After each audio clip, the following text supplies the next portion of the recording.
And so I'm going to tell you a little bit about Anne.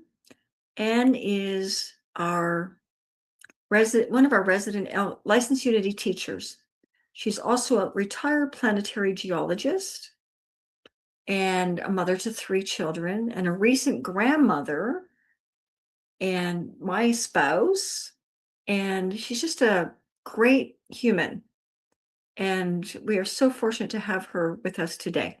So I'm just going to hand over this platform to Anne, and she can give the greatest talk. You hope. I trust. Well, good morning, everyone. I am so happy and grateful to be with you. Today, I invite you to follow the golden thread. It's a path that weaves together the rule, the key, and the inner source.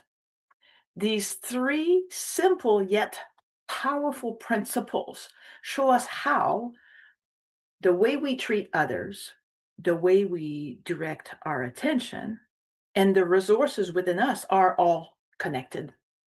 You know, spiritual principles are not always easy to understand, but they can be very easy to apply. To illustrate this, I will use the golden rule and the golden thread. They both come from different traditions than Unity, yet they beautifully align with Unity teachings. The golden rule and the golden key are perfect tools to help us tap into what I like to call the Unity gold mine.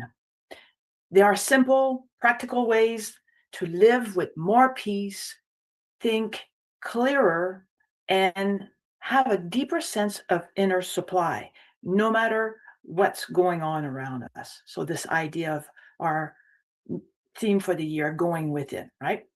So what I mean is that the golden rule and the golden key help us discover the gold within every person, every situation, and within ourselves. Let me tell you more about the golden rule, the golden key, God as gold mine, and how to apply them in your life to become spiritually richer. The first trend of the golden thread that we will explore is the golden rule, the way that we treat each other. It is in Matthew chapter 7, verses 12, that we find the golden rule written as this: in everything, do to others as you would have them do to you, for this is the law and the prophets. This principle is not limited to one tradition or one culture. It is a universal truth that resonates across time and around the world.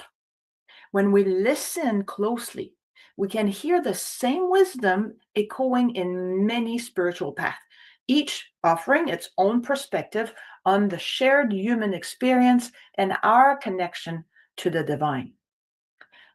Long before Jesus presumably spoke the words we know as the golden rule from Matthew, in Hinduism, one of the world's oldest spiritual paths, the Mahabharata teaches, do not do to others what would cause pain if done to you. Let me say that again.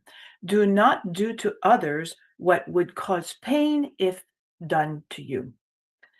Centuries later, and still long before Jesus, Buddhism, emerging from that same spiritual landscape, expressed the same truth as the golden rule through compassion, teaching in the Udana Varga, hurt not others in ways that you yourself would find hurtful. And centuries after Jesus, Islam, the youngest of the major world religions, reaffirms the same timeless ethic, reminding believers that faith is incomplete unless we desire for others what we desire for ourselves. It is written in the Hadith, none of you truly believes until he wishes for his brother what he wishes for himself. So see, across centuries and culture, the message remains the same. When we recognize our deep connection to one another, love becomes the natural way we live. And thus, the Golden Rule is not owned by one religion. It is recognized wherever human beings awaken to their shared humanity and divine connection. Truly, the basis of the Golden Rule is that what we give out energetically returns to us. Huh. Does this not sound like karma to you? You know, karma simply means action, although karma is often associated with punishment, right? So it is, in fact, about cause and effect in consciousness. Every thought, every intention, and every action carries an energy. And that energy sets something in motion that eventually returns to us in some form. When we act with kindness, with compassion, or with respect, we place those qualities into the flow of life, and life responds in kind. From a unity perspective, this is not fate, F-A-T-E. It is feedback. In this way, karma and the Golden Rule are pointing to the same truth. The energy we give out is the energy we experience. Charles Fillmore, co-founder of Unity, described the law of mind action as thoughts held in mind produce after their kind. In other words, consciousness is causal. What we consistently think, feel, and energize does not stay internal. It moves into expression. And that is precisely the same dynamic described by the Golden Rule and karma. Unity teaches that when we think with love, with fairness, and with compassion, we set a law in motion that expresses as harmony in our relationships and experiences.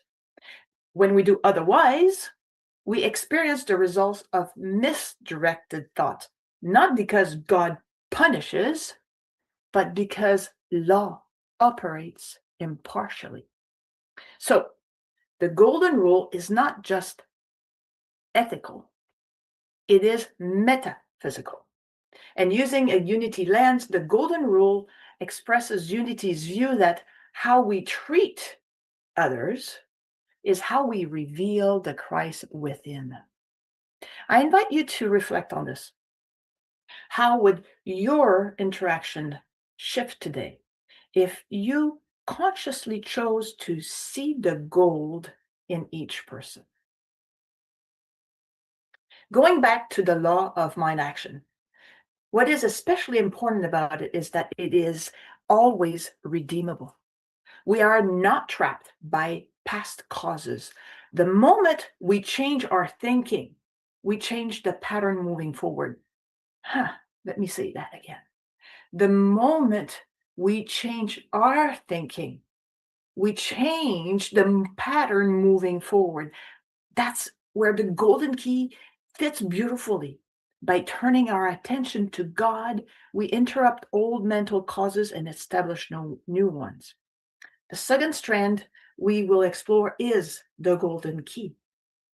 Both Charles and Merle Fillmore, co-founders of Unity, were highly influenced by the work of their contemporary Emmett Fox. It is first in a standalone essay, a pamphlet from 1931, that Emmett Fox described the essence of his golden key, stating, "Stop thinking about the difficulty, whatever it is, and think about God instead."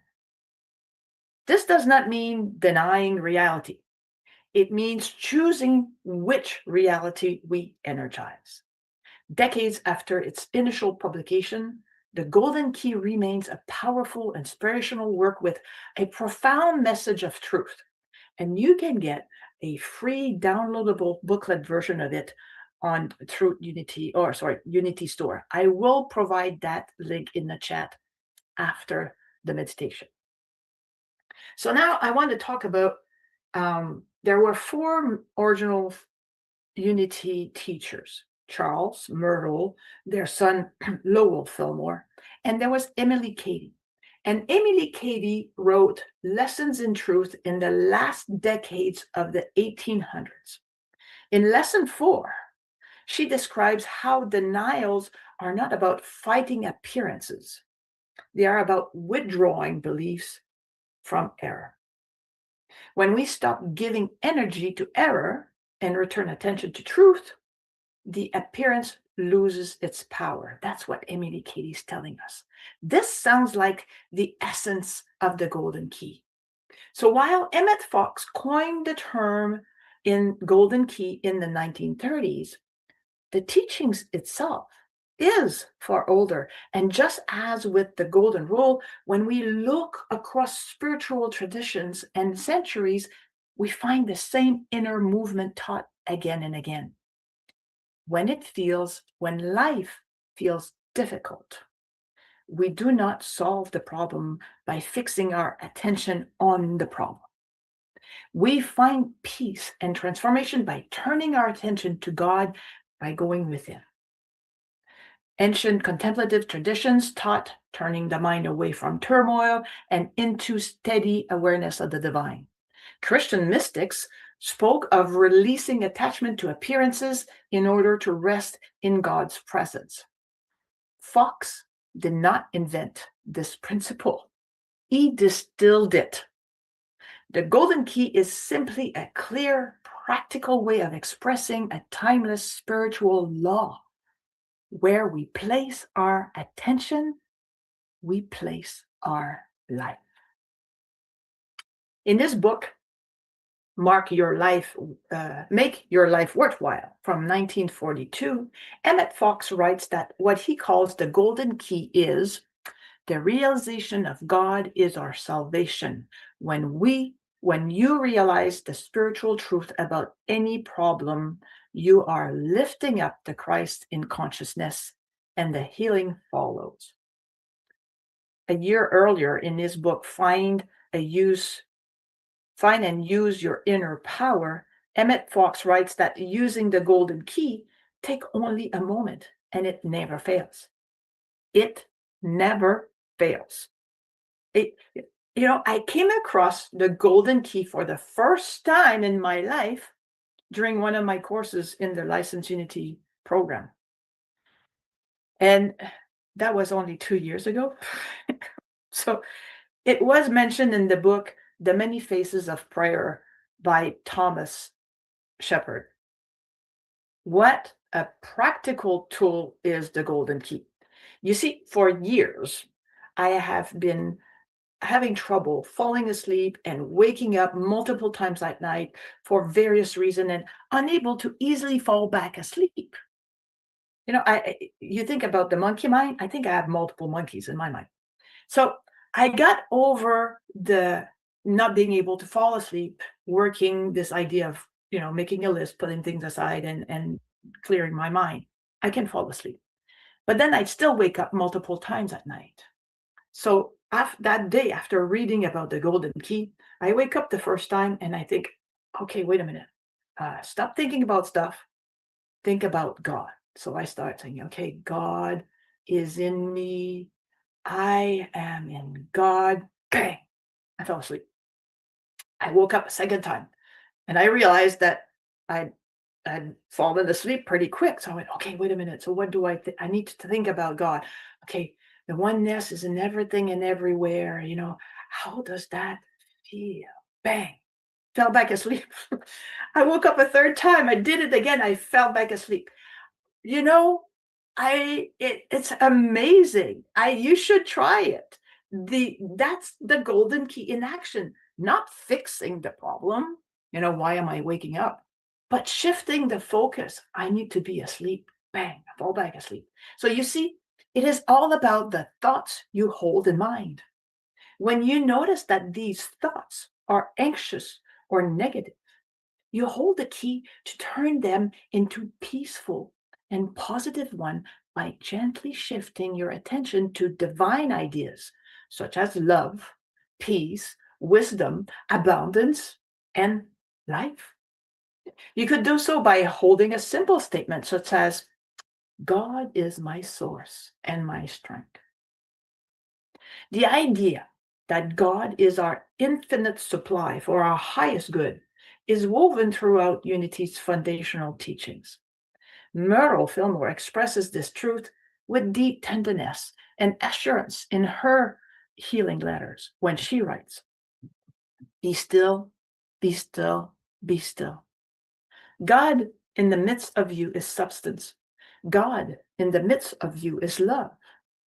God in the midst of you is wisdom. Let not your thoughts be giving over to lack, but let wisdom fill them with the substance and faith of God. Let your heart be a center of love so sure and unfailing, love so irresistible and magnetic that it draws your supply to you from the great storehouse of the universe." Some of you may recognize these words. They are from Morning with Myrtle, Day 2. Myrtle reminds us that supply is not something we chase. It is something we allow by stilling fear and letting divine substance move through us. Unity is very clear here. Turning to God is not turning to an external rescuer. It is turning inward to truth.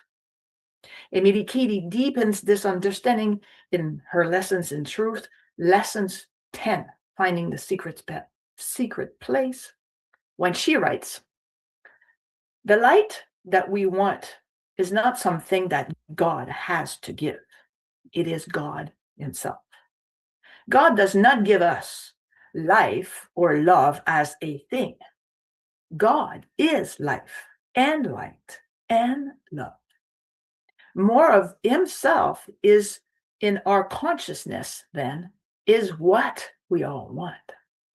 In other words, God does not dispense supply as a gift from afar. God is the supply, becoming visible as we become conscious of it. In lesson 1 of his book, Prosperity, Charles Fillmore describes this same idea using the language of spiritual substance. He teaches that what we are already immersed in is in a living, flowing, present stream in which we already live and move. In particular, I like this quote, which relates to the golden key. So from lesson 1 in Prosperity: "Do not center your thought upon yourself, your interest, your gain or losses, but realize the universal nature of substance. As we align our awareness with divine substance, the flow naturally increases, and not just for us, but for the good of all." So now you can see the pattern clearly. With the golden rule, we treat others so that we reveal the Christ within us through loving action. With the golden key, we stop thinking about difficulties and we redirect our attention to truth. We turn to our Christ within to tap into our infinite supply and be filled with substance. And together, the golden rule and the golden key lead us to the divine gold mine, the unlimited supply within. And this is the third and final strand of the golden thread. Deep in us, there is a reservoir of divine qualities: faith, wisdom, strength, love, etc. And this is the inner gold for us to mine. Our work is not to beg for supply, but to tap into what is already ours as divine beings. And all of this may sound very lofty or abstract, right? God as substance, supply as consciousness. But there's a scripture that gives us a simple human story that brings this truth down to earth. Let me tell you about the story of the widow's oil found in the book of Kings. A widow comes to the prophet Elisha in desperation. Her husband has died, her debts are mounting, and she fears losing her son to her creditors. Elisha does not ask the widow how much money she needs, nor does he offer her charity. Instead, he asks a question that sounds almost strange under the circumstances. He asks, "What do you have in your house?" At first, the widow answers from lack, "Nothing at all." But then she adds, "Well, except a small jar of oil." That "except" changes everything.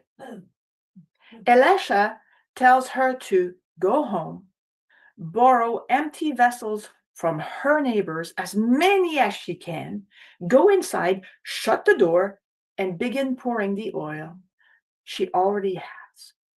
And as she pours, the oil keeps flowing, filling vessel after vessel after vessel. It only stops when there are no more empty vessels. The widow is then able to sell the oil, pay her debts, and live from what remains. Metaphysically, this is a perfect illustration of what unity means when we say God is our infinite supply. But what's central to this story is the question, what do you have in your house? Elisha never directs her attention to what she lacks. He turns her inward to what is already present. The widow believes she has nothing, but she discovers she already possesses the seed of her provision. Next, the oil represents spiritual substance, divine life, wisdom, love, all seemingly small, but unlimited when it is put into motion. The empty vessels, they represent receptivity, our willingness to receive without placing limits on how good can show up. The instruction to borrow many vessels suggests expanding consciousness beyond fear, beyond scarcity. And supply flows in proportion to our openness, not our need. And finally, the instruction to shut the door mirrors the golden key. Turn away from fear, from appearances, from opinions, and from doubt, and go do the work within.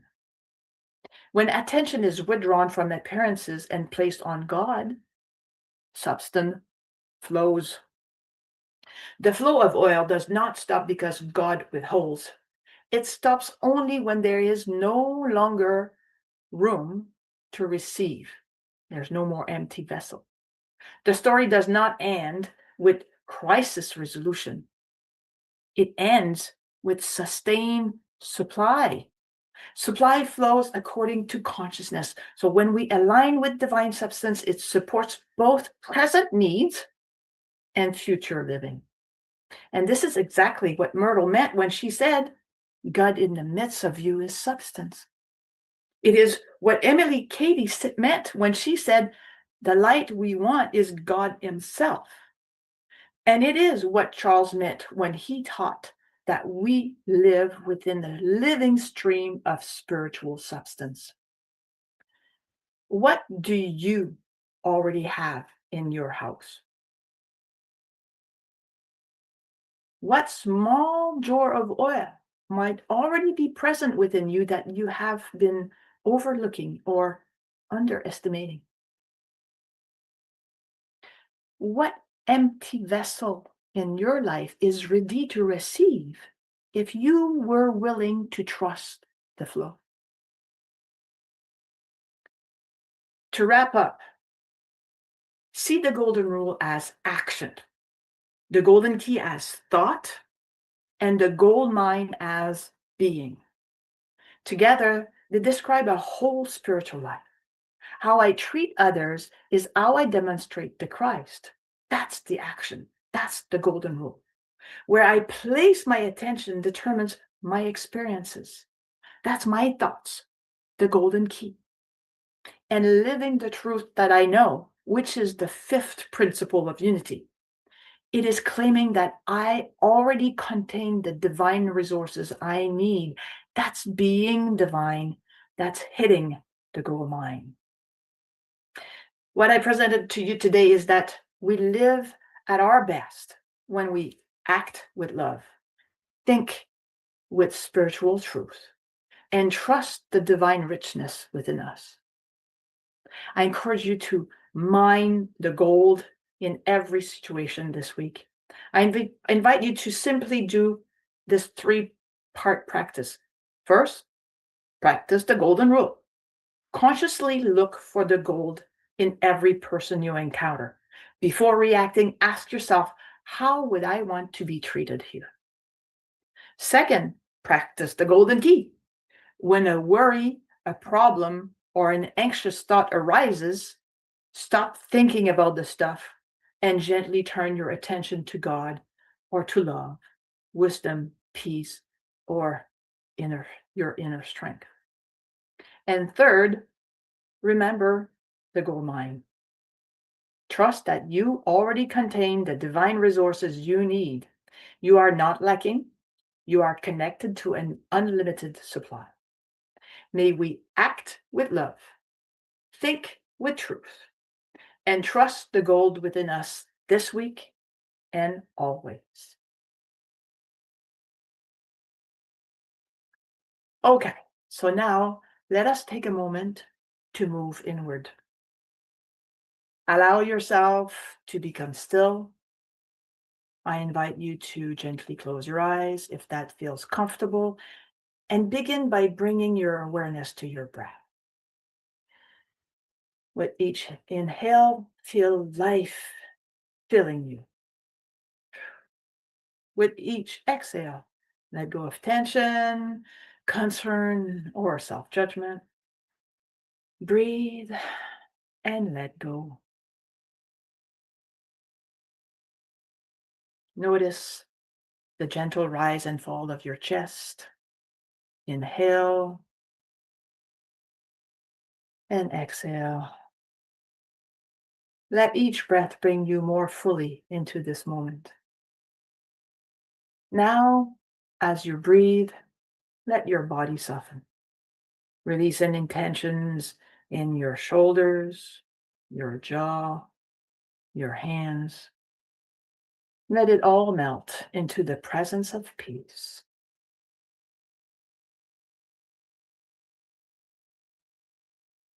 As we settle in, let the outer world soften for a moment and turn your attention within to the quiet place where God is present. Unity teaches that God is substance, the very essence of life itself.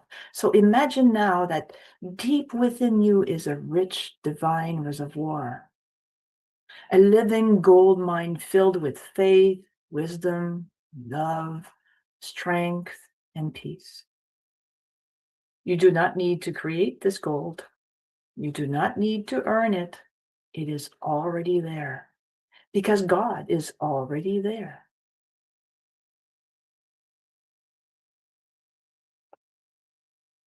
If there is a place in your life that feels empty, uncertain, or worried right now, simply notice it without judgment.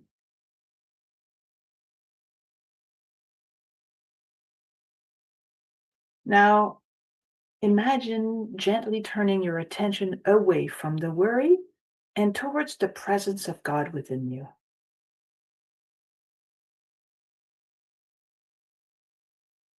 Like the widow with her small jar of oil, allow what is already present to begin flowing.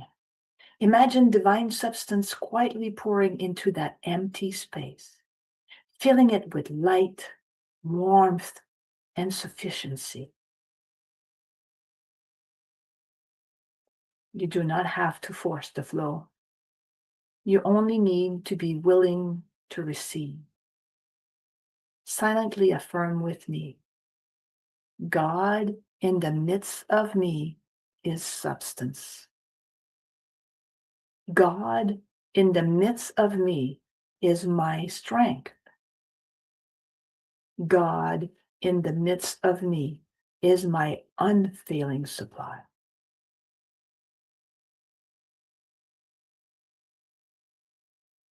Feel that inner gold flowing steadily, gently, abundantly, according to your openness. Rest for a moment in the awareness that you are connected to an unlimited source.